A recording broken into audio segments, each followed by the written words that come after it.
फारस की खाड़ी एक ऐसा समुद्री क्षेत्र जो केवल पानी का हिस्सा नहीं बल्कि दुनिया की राजनीति, व्यापार और सुरक्षा का एक बहुत ही अहम हिस्सा है। प्राचीन सभ्यताओं के व्यापार और उनके संपर्क का केंद्र तो रहा ही है, बल्कि आज के वैश्विक ऊर्जा व्यापार का हृदय स्थल कहें तो अतिशयोक्ति नहीं होगी। आज इसका नाम क्या होना चाहिए, पर्शियन गल्फ या अरेबियन गल्फ, इस बात पर भी एक बहस चल पड़ी है। इस नाम को लेकर छिड़ी बहस में अब कूद पड़े हैं अमेरिकी राष्ट्रपति डोनाल्ड ट्रंप। हाल ही में उन्होंने एक ऐसी बात कही जिसको लेकर यह भी मुद्दा और ज्यादा गर्मा गया है। तो आज हमारी चर्चा इसी पर केंद्रित होगी और हम समझेंगे कि वस्तुतः इसकी इंपॉर्टेंस क्या है, आखिर इसके नाम को लेकर इतना विवाद क्यों हो रहा है। तो नमस्कार, मेरा नाम है अमिताभ और दृष्टि आईएएस की इन डेप्थ श्रृंखला देखना आप शुरू कर चुके हैं। दरअसल मुद्दा यह है कि डोनाल्ड ट्रंप की अभी पश्चिम एशिया की यात्रा होने वाली है और अपनी इस यात्रा से पहले ही उन्होंने एक स्टेटमेंट जारी कर दिया जिसकी वजह से यह मामला फिर से सुर्खियों में आ गया। उन्होंने कहा कि इस नाम को लेकर वो एक गंभीर निर्णय पर पहुंच सकते हैं। तो आइए देखते हैं पूरा मसला क्या है, पर्शियन गल्फ विवाद क्या है।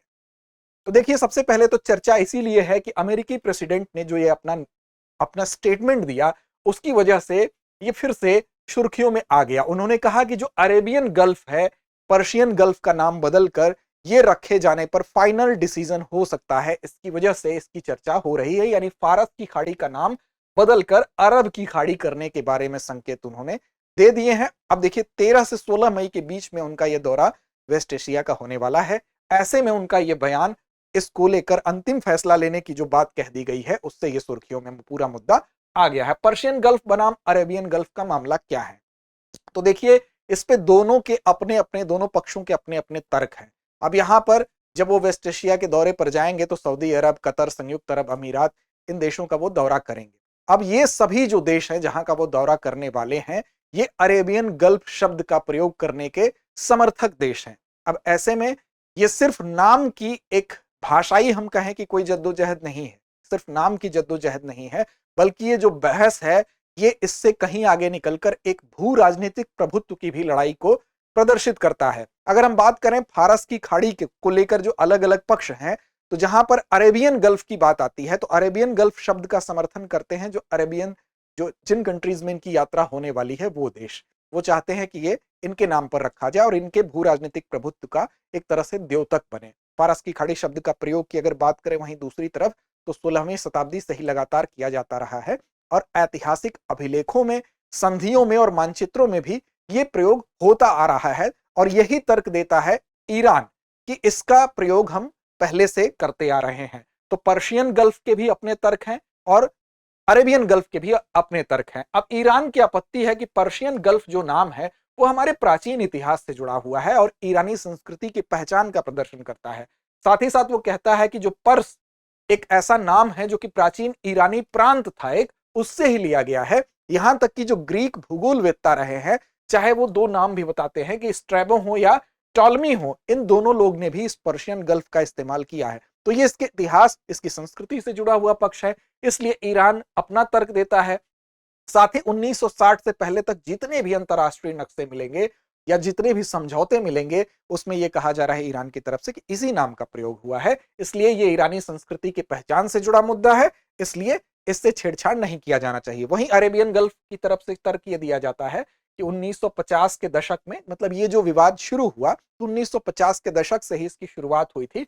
मिस्र के एक नेता थे जिनका नाम था गमाल अब्देल नासर, ये जो थे अरेबियन गल्फ शब्द का प्रयोग सबसे पहले किए और मतलब इसका प्रचार शुरू किए। हम प्रयोग तो नहीं कहेंगे, इसके अरेबियन गल्फ का प्रचार शुरू किए। दरअसल इनकी जो विचारधारा थी पैन अरब विचारधारा, यानी कि अरबी लोगों को इकट्ठा करना, एकजुट करना, उस विचारधारा को बढ़ावा देने के लिए ही उन्होंने अरेबियन गल्फ शब्द का इस्तेमाल किया, जिससे कि ईरान का जो प्रभाव है उसको कम किया जा सके। तो सिर्फ ये नाम का विवाद नहीं है, नाम की लड़ाई नहीं है। अब देखिए, फारस की खाड़ी का इंपॉर्टेंस क्या है, इसको समझने के साथ साथ आप समझ जाएंगे कि ये पूरा मामला क्या है। देखिए, अगर इसकी स्थिति आप देखेंगे तो पश्चिमी एशिया में इसकी स्थिति है और ये हिंद महासागर का एक सीमांत सागर है। यहां पर आप इसकी स्थिति देख सकते हैं, पर्शियन गल्फ की स्थिति आप देख सकते हैं और होर्मुज जल डमरू जो है यहां से ये कनेक्ट होता है। ये फारस की खाड़ी जो है ये ओमान की खाड़ी से कनेक्ट करती है इसको, उसको क्या कहते हैं, होर्मुज जल डमरू मध्य कहते हैं। इसके वजह से ये जुड़ता है। अब इसके विस्तार की बात कर लें तो 2,51,000 वर्ग किलोमीटर इसकी औसत गहराई 50 मीटर है, अधिकतम गहराई 90 मीटर तक भी बताई जाती है। इसका समुद्र तट 5117 किलोमीटर तक विस्तृत है। और ईरान का समुद्र तट, अब यहां देखिए सबसे लंबा समुद्री तट जो है वो ईरान का ही है। तो यहां पर आप देख सकते हैं ईरान इस साइड में आपको दिखाई दे रहा है। इसका सबसे ज्यादा समुद्री तट, इसकी जो सीमा है वो लगती है लगभग 1536 किलोमीटर।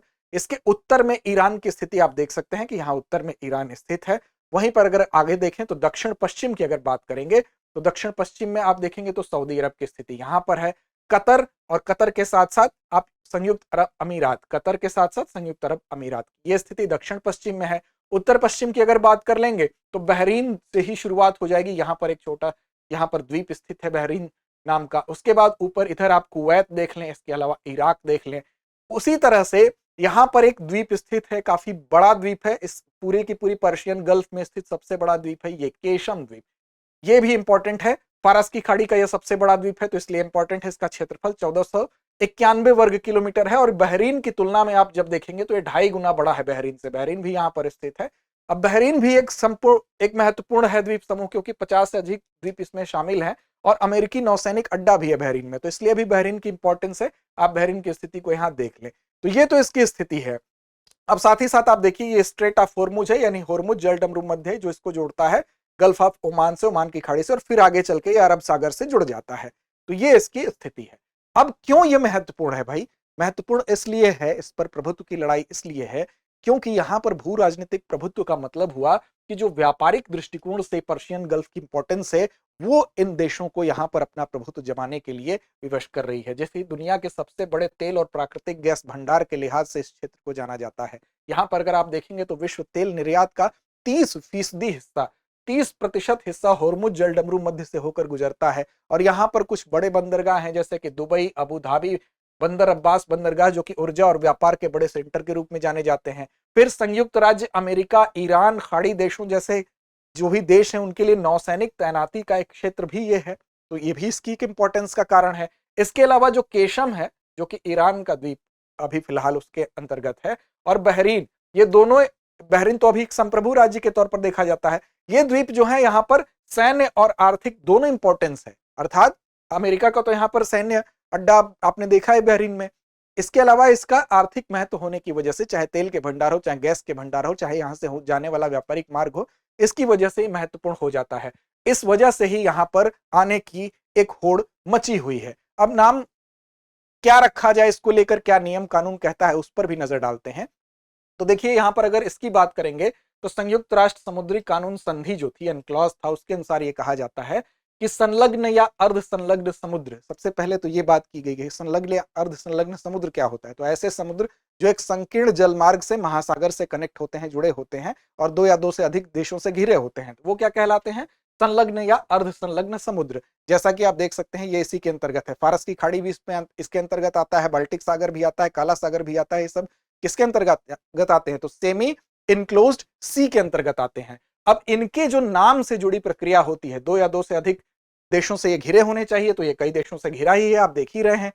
संकीर्ण जलमार्ग के माध्यम से समुद्र महासागर से जुड़े हों तो ये जुड़ा ही है होर्मुज स्ट्रेट के माध्यम से, गल्फ ऑफ ओमान और अरेबियन सी से।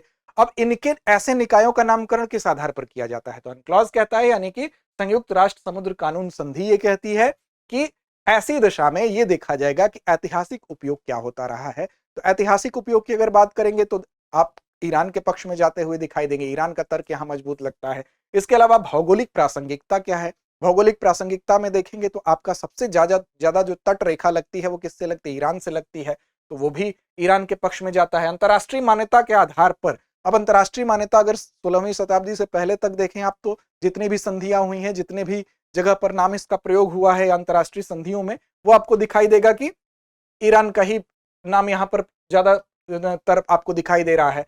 तो समुद्री कानून विशेषज्ञ भी ये कहते हैं कि पर्शियन गल्फ का जो प्राचीन फारस की समुद्री गतिविधि और राजनीतिक प्रभुत्व का प्रतिबिंब होने की वजह से जो फारस का या ईरान का जो यहाँ पर दावा है वो मजबूत दिखाई देता है। इसीलिए ये नाम आज भी अंतरराष्ट्रीय कानून में, संधियों में और नक्शों में व्यापक रूप से स्वीकार किया जाता है। यानी व्यापक रूप से जो स्वीकार करने की प्रवृत्ति है वो देखी गई है ईरान के पक्ष में। लेकिन फिर भी ये राजनीतिक विवाद तो बना ही हुआ है। उस राजनीतिक विवाद के बनने का एक बहुत बड़ा कारण है कि अमेरिकी प्रेसिडेंट ट्रंप ने जो एक फाइनल डिसीजन देने का अपना एक स्टेटमेंट दे दिया है उसकी वजह से। अब आगे क्या होता है ये तो काल के गर्त में है, जो भी होता है आपके सामने आएगा। फिलहाल आपको बता दें कि IAS foundation course prelims mains के संबंध में लखनऊ शाखा, प्रयागराज शाखा और नोएडा शाखा में क्रमशः 5 मई, 27 मई और नोएडा शाखा में एडमिशन प्रारंभ है। 5 मई 27 मई तिथि है। यहाँ पर एडमिशन आप ले सकते हैं। 8750187501 वो नंबर है जिस पर आप कॉल करके विस्तार से जानकारी भी हासिल कर सकते हैं। अंत में एक अभ्यास प्रश्न है, इसकी जिम्मेदारी हम आपके ऊपर छोड़ते हैं। अभ्यास प्रश्न है कि फारस की खाड़ी का सबसे बड़ा द्वीप कौन सा है। आपको बताना है बहरीन, अबू मूसा, केशम द्वीप या सिर्री द्वीप। उम्मीद है इसका सही और सटीक जवाब आप जरूर देंगे। लड़ते रहें अपने लक्ष्य की ओर, बढ़ते रहें। डियर व्यूअर्स, अपने एग्जाम की तैयारी को और बेहतर करने के लिए हमारे चैनल को लाइक, शेयर और सब्सक्राइब करना न भूलें।